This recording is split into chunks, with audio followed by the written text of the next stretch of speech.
Bien-aimés dans le Seigneur, bonjour. Que l'Éternel Dieu Tout-Puissant vous bénisse. S'agissant des impressions de ces premiers cultes, nous disons que le culte s'est très bien déroulé, car comme vous le savez, aujourd'hui c'est un jour dominical. Nous venons en ce lieu pour célébrer, louer et adorer notre Dieu. Donc le culte s'est bien passé. Le Saint-Esprit nous a assistés et tout s'est très bien déroulé. S'il faut faire un résumé sur le message de ce matin qui a été donné par l'évangéliste Dieudonné Lusamba, il a parlé sur la séduction. En peu de mots, nous pouvons définir la séduction comme l'action d'égarer quelqu'un ou une personne par la ruse. En bref, la séduction, c'est détourner quelqu'un de la voie de Dieu ou du droit chemin. L'homme de Dieu a insisté en disant, aujourd'hui, la séduction agit dans l'Église à travers 3 voies qui sont les suivantes.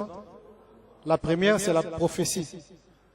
Quand on parle de prophétie, nous faisons allusion aux fausses prophéties.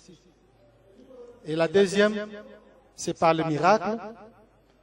Et la troisième voie, c'est les enseignements qui sont contraires à la parole de Dieu.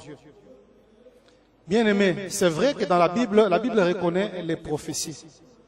Mais nous devons faire la part des choses avec les fausses prophéties ou la divination.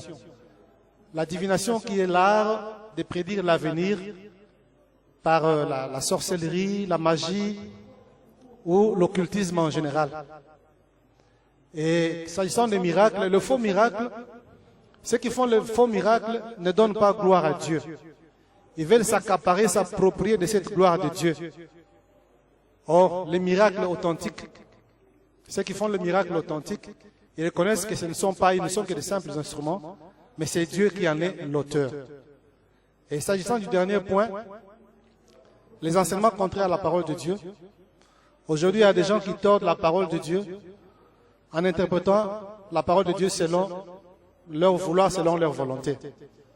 Mais, nous en tant qu'enfants de Dieu ou serviteurs de Dieu, nous devons nous en tenir à la pure parole, à la vérité qui est dans la Bible pour que nous puissions être en accord avec Dieu et vivre pleinement les merveilles de Dieu. Nous ne disons pas non aux miracles. Les miracles sont possibles. Dans la Bible, Dieu a utilisé des gens qui ont fait des grands miracles. Ils ont ressuscité les morts, ils ont guéri les malades, les boiteux ont marché. Cela est possible avec Dieu. Mais nous sommes contre le faux miracle, ceux-là qui font des miracles, mais ayant comme soubassement les diables. À cela, nous disons non. Nous disons également non aux fausses prophéties et à la divination.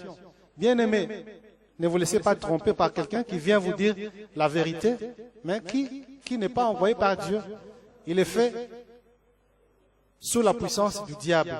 Mais la vraie prophétie existe, que Dieu donne, que Dieu envoie. Je vous remercie. Que le Seigneur vous bénisse.